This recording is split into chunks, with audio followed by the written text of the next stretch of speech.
96.9 WBZH and 101.1 WHSM, Hayward's home for real news and great conversation. Here's your daily news roundup.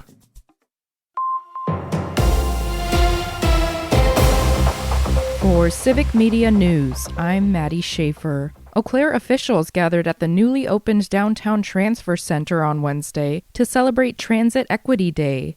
James Kelly has more. Transit Equity Day is held on February 4th to honor the birthday of Rosa Parks, whose refusal to give up her seat on a bus to a white passenger in 1955 sparked the over-year-long Montgomery bus boycott, a crucial moment in the civil rights movement. Phil Swanhorst is the Eau Claire Transit Commission chairperson and a former Eau Claire bus driver, and shared his thoughts on the history of Transit Equity Day in Eau Claire. And this is the 10th year since I attended a conference in Washington, D.C. to create February 4th. Why February 4th? We wanted an activist that believed in equity in transportation, and who better than Rosa Parks, and her birthday is February 4th. So 10 years ago we created that, and by we it was unions, it was management, it was Ireland, it was South Africa, it was European countries. In its proclamation declaring February 4th as Transit Equity Day, the Eau Claire City Council highlighted the importance of public transit as an essential service for residents to access things like healthcare and employment, as well as its importance in addressing climate change. Swanhorst also shared his thoughts on what future progress could look like for public transit in Eau Claire.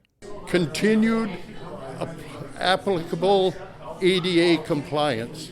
Believe it or not, we build our buses, our transfer center, our accommodations are very ADA compliant. When we drop off at some schools, some healthcare facilities, some older churches, they are not ADA compatible. So the future would be to have our community be ADA. To honor Transit Equity Day, a local nonprofit, Jonah, covered all bus fares on Wednesday so residents could ride for free. Each bus also had a rose in the front seat to honor Rosa Parks. Paying sales tax on menstrual products could be a thing of the past if two Appleton lawmakers from opposite sides of the political aisle get their way. Lisa Hale has more. Representative Lee Snodgrass, a Democrat, and Senator Rachel Cabral-Guevara, a Republican, are introducing legislation to eliminate the 5% sales tax on menstrual products. There was a press conference Tuesday with the Women's Fund and the Monthlies Project, where Representative Snodgrass called the tax regressive and discriminatory. The American Medical Association has deemed menstrual products essential for women's health and has called the tampon tax a regressive penalty that disproportionately burdens those who can least afford it. The sales tax on menstrual products treats individuals differently based solely on their sex. Snodgrass said 32 other states in the country have already introduced and passed similar legislation.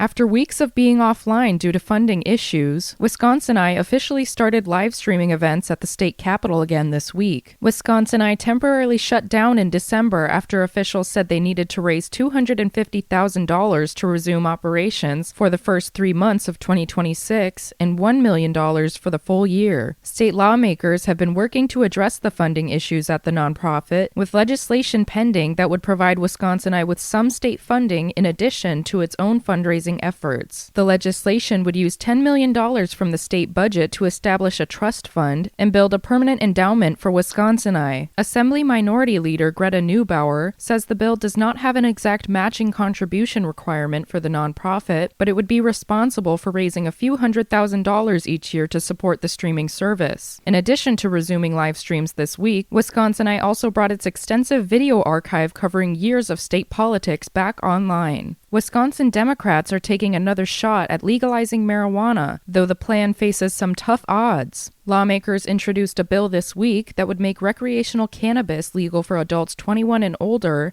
and would legalize medical marijuana for those 18 and older, as well as for minors with parental consent. One of the authors said in a press release that Wisconsin is losing revenue to other states that already allow it. Republicans, who control the legislature, have blocked similar efforts for years.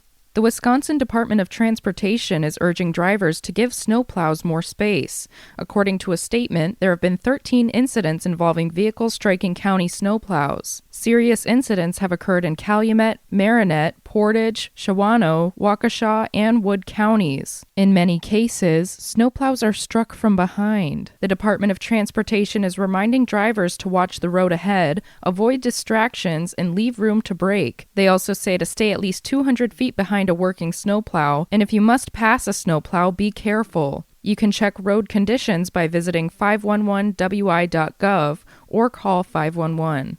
Former Milwaukee County Judge Hannah Dugan is asking a federal court to grant her an acquittal or a new trial following her felony conviction. Dugan's defense team filed the request last week, claiming she acted within the law and that jurors received inconsistent guidance during deliberations. A jury convicted Dugan of felony obstruction in December for helping a man in her courtroom evade an immigration arrest. Jurors cleared her of a separate misdemeanor charge tied to concealing someone from discovery and arrest. Dugan resigned from the bench earlier this year as the case continues through post-trial motions. For Civic Media News, I'm Maddie Schaefer.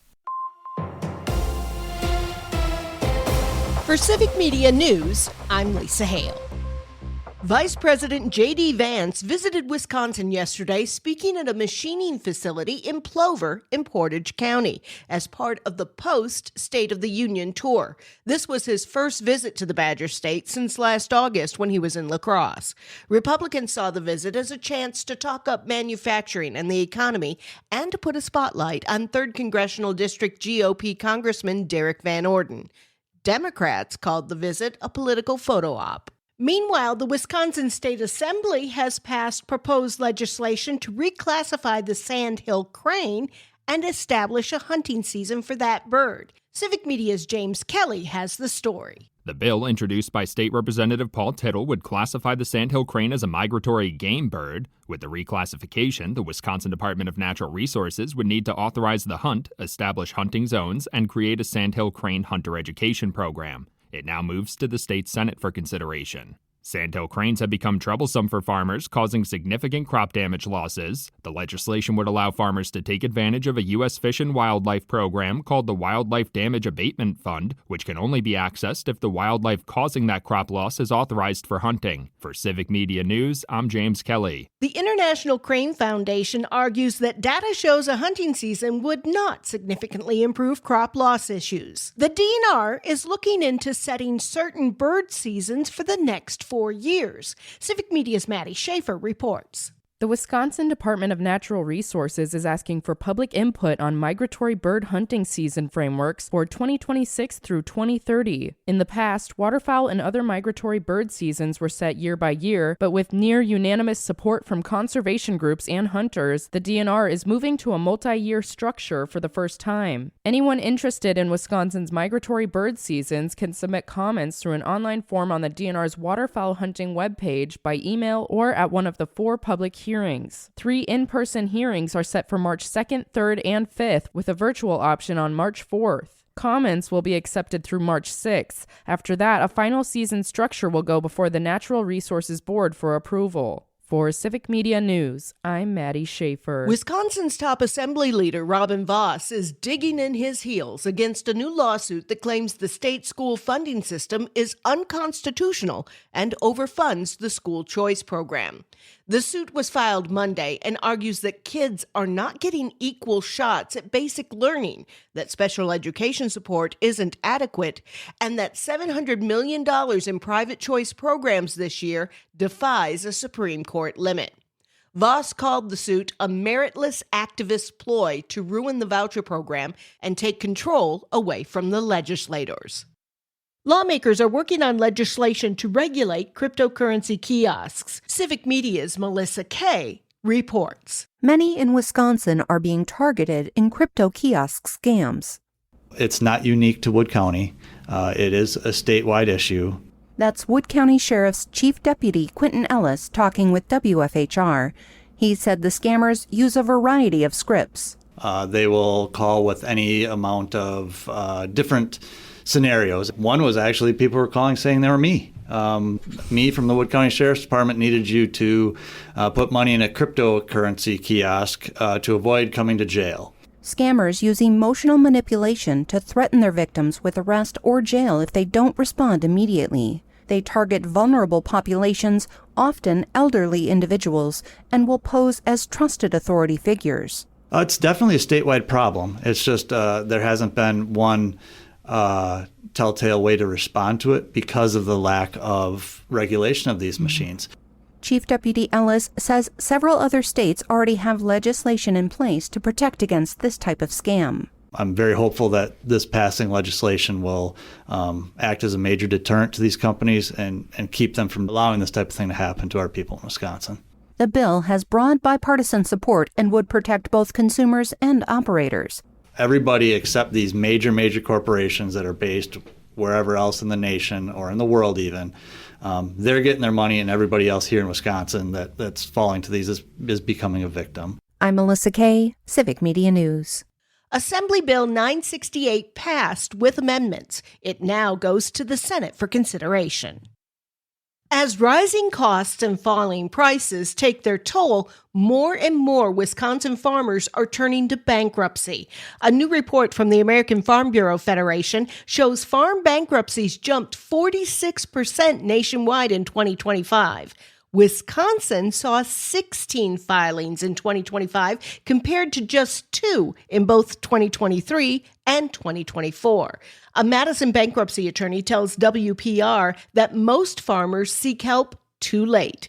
And economists are saying that farmers are staying afloat by borrowing against their land. For Civic Media News, I'm Lisa Hale. For news anytime, visit our website at civicmedia.us. Another Bucks home game tonight. Hi, I'm Mike Clemens with sports. NBA, the Milwaukee Bucks with a great spot in the regular season schedule. 9 out of their current 10 games are at home at Fiserv Forum, and tonight it's the Bucks and the third-place Knicks. Milwaukee coming off a 118-116 win over the Cavaliers. The Badgers play in Seattle 3 p.m. tomorrow afternoon against the Washington Huskies. Wisconsin looking to bounce back after losing to the Oregon Ducks Wednesday night. We're at the NFL Combine in Indianapolis, where Wisconsin Badger linebacker Mason Reichert ran a 4.7 in the 40-yard dash. I asked him about playing for the Badgers last season. Super blessed to have an opportunity, surrounded by great coaches and teammates alike, and just really developing me or pushing me to be a better person and player throughout this last year. You know, this was my last chance to play college football, and to have the opportunity to do it at Wisconsin, it was a great year. That's Wisconsin's Mason Reichert. With sports, I'm Mike Clemens. Mostly sunny and a little breezy today, but we're going to get to the mid to upper 40s by early afternoon, and then temperatures are going to start to drop. We have a big cold front coming through. Tonight down to 3 above, tomorrow partly to mostly cloudy and colder with a high of only 15. I'm meteorologist Sean Cable. That's your Hayward News Roundup from WBZH and WHSM. Find more news anytime at wbzh.fm/news. Subscribe to this podcast on Spotify, Apple, or wherever you find your podcasts.